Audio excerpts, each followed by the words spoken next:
துப்புரவு பணியாளர் இன்று 9ஆம் நாள் அவங்க பணி அரசு பணியாக இல்லை. இந்த திமுக ஆட்சி திராவிட மாடல் ஆட்சின்னா விளம்பரப்படுத்திக்கிறாங்க. துப்புரவு பணியாளர்கள், மாற்றுத்திறனாளிகள், அரசு ஊழியர்கள், ஆசிரியர்கள், போக்குவரத்து தொழிலாளர்கள், பொறியாளர்கள், மருத்துவர்கள், செவிலியர்கள், விவசாயிகள், நெசவாளர்கள் என அனைத்து தரப்பு மக்களுமே ரோட்டுக்கு போராடுற நிலைமையில தான் இந்த ஆட்சி இருக்கு. கிட்டத்தட்ட 4.5 ஆண்டுகள் நிறைவு செய்ய போகிறார்கள். உறுதியாக இதுவரை தமிழ்நாட்டில் சுதந்திரத்துக்கு பிறகு வந்த ஆட்சிகளிலே மிகவும் மோசமான ஆட்சியாக, சட்டம் ஒழுங்கு மிகவும் கெட்டு போயிருக்கின்ற ஆட்சியாக, யாருடைய உயிருக்கும் பாதுகாப்பு இல்லாத ஆட்சியாக, எங்கு பார்த்தாலும் போதை மருந்து புழக்கம் பரவி கிடக்கின்ற ஆட்சியாக, கூலிப்படைகள் பெருகி 5000த்திற்கும் 10,000த்திற்கும் கொலை செய்கின்ற நிலைமை உருவாகி, விண்ணை முட்டுகின்ற விலைவாசியை கட்டுப்படுத்த வழி இல்லாத ஒரு ஆட்சியாக இந்த ஆட்சி செயல்பட்டு கொண்டிருக்கிறது. உறுதியாக 26 சட்டமன்ற பொதுத் தேர்தலில் அந்த ஆட்சி வீழ்த்தப்படும் என்பதுதான் உண்மை.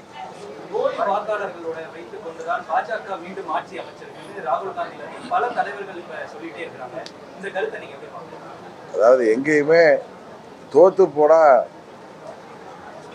அந்த கட்சிகள் சொல்கின்ற வழக்கமான கோஷம்தான் இது.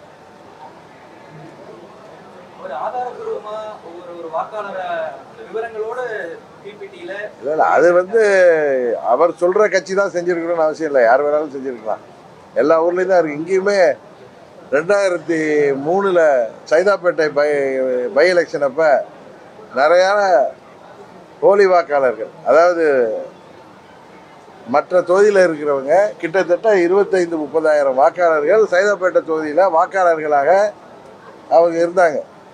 அவர்களுக்கு 2 இடத்துல வாக்காளர் அட்டை இருந்தது. அதையெல்லாம் கண்டுபிடித்து அதையெல்லாம் அன்றைக்கு அவர்களெல்லாம் ஓட்டு போட விடாமல் அன்றைக்கு தேர்தல் ஆணையம் மூலம் தடுத்து நிறுத்தினோம். அதனால் இது எப்பொழுதும் இங்கே இருக்குது. அதில் திமுக எக்ஸ்பர்ட்.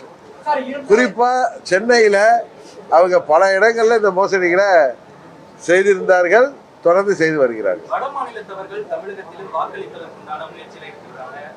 தமிழகத்துல பல கட்சிகள் எதிர்ப்பு தெரிவிக்கிறாங்க. இல்லை, அது எனக்கு எப்படி, இந்தியாங்கிறது ஒரே தேசம். இப்போ தமிழர்கள் இந்தியா முழுவதும் வாழ்கிறார்கள். பல மாநிலங்களில் போய் அவங்க பல ஆண்டுகளாக செட்டில் ஆகியிருக்காங்க. அங்கே அவர்களுக்கு ரேஷன் கார்டு இருக்குது, அங்கேயே தங்கியிருக்காங்க. சொந்த வீடுகளோ வாடகை வீட்டிலே தங்கி பல தலைமுறைகளாக வாழ்கிறார்கள். அவர்களுக்கெல்லாம் வாக்குரிமை இருக்குது.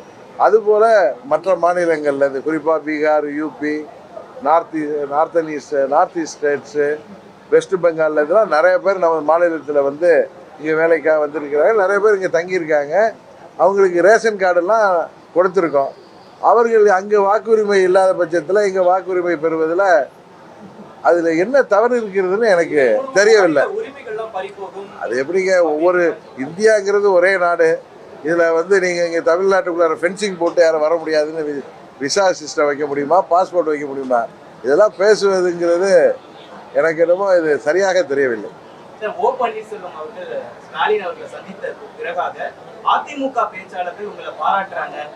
டிடிவி தினகரன் அவர்கள் என்னதான் கட்சி தொடங்கி இருந்தாலும் இதுவரைக்கும் திமுகக்கு ஆதரவான ஒரு ஸ்டாண்ட் எடுக்கல, ஆனா இன்னைக்கு ஓபிஎஸ் எடுத்திருக்காங்க, அந்த விமர்சனத்தை வைக்கிறாங்க. நீங்க ஏற்கனவே காலம் கணிந்து வருகிறதுன்னு சொன்னீங்க ஒரு பிரஸ் மீட்ல. அந்த காலம் கணிந்து வருகிறதா? என்ன காலம் வருது? எடப்பாடி பழனிசாமி அம்மா மக்கள் முன்னேற்ற கழகத்தை சொல்லக்கூடிய அந்த காலம் வரும் அப்படின்னு சொன்னீங்க. அப்படிலாம் நாங்க சொல்லவே இல்லை. நீங்க நான் சொன்னதை தப்பா புரிஞ்சுட்டு இருக்கீங்க. உரிய நேரம் வரும். அந்த நேரத்தில் நேரம் எல்லாம் பை சொல்லாது, காலம் பை சொல்லாது, நானே பை சொல்வேன். டிசம்பர் வரை பொறுத்திருங்கள் அப்படின்னு தான் சொன்னேனே தவிர, நீங்களா ஏதாவது முடிச்சு போடுறீங்க. இன்னும் சில பேர் டிபேட்டில் அதிமுகவை சேர்ந்தவர்கள் கூட எனது நிலைப்பாடை நான் அன்றைக்கு உங்களுக்கு கொடுத்த, இவர் தான் கேள்வியை கேட்டார். அன்றைக்கு மறைந்த சுதந்திர போராட்ட வீரர் தீரன் சின்னமலை நினைவு நாள் அன்னைக்கு நான் கிளியராக சொல்லியிருந்தேன், உங்கள் மனதிலெல்லாம் வேற ஏதாவது கேள்வி இருந்தால் துடைத்து எறிந்து விடுங்கள்.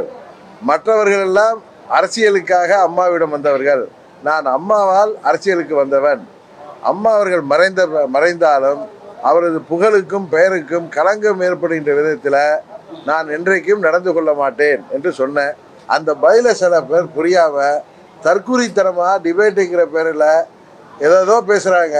அதை இந்த நெறியாளர்களும் அதை சிரித்து கொண்டு நெறி தவறி அதை ஏற்றுக்கொண்டிருக்கிறார்கள்.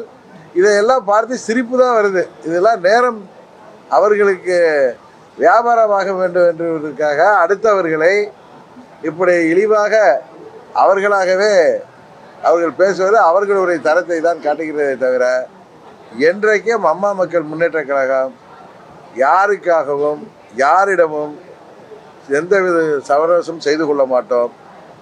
நாங்கள் 2019 தேர்தலாக இருக்கட்டும், 21, 24 நாங்கள் பின்னடைவை சந்தித்தாலும் இது லட்சமோ லட்சம் உண்மையான தொண்டர்களால் உருவாக்கப்பட்டு வழிநடத்தப்படுகின்ற இயக்கம். ஆட்சி அதிகாரம் இருந்த பொழுதே அதையெல்லாம் தூக்கி எறிந்துவிட்டு என்னோடு வந்து பயணிப்பவர்கள். அதனால் யாரோ ஒரு சிலர் விலை போகலாம். அதற்காக இந்த இயக்கம் என்றைக்கும் சோர்ந்து விடாது. நாங்கள் சரியான பாதையில் தேர்ந்தெடுத்து செல்கிறோம். காலம் வரும் எங்களது இலக்குகளை நாங்கள் அடைவோம்.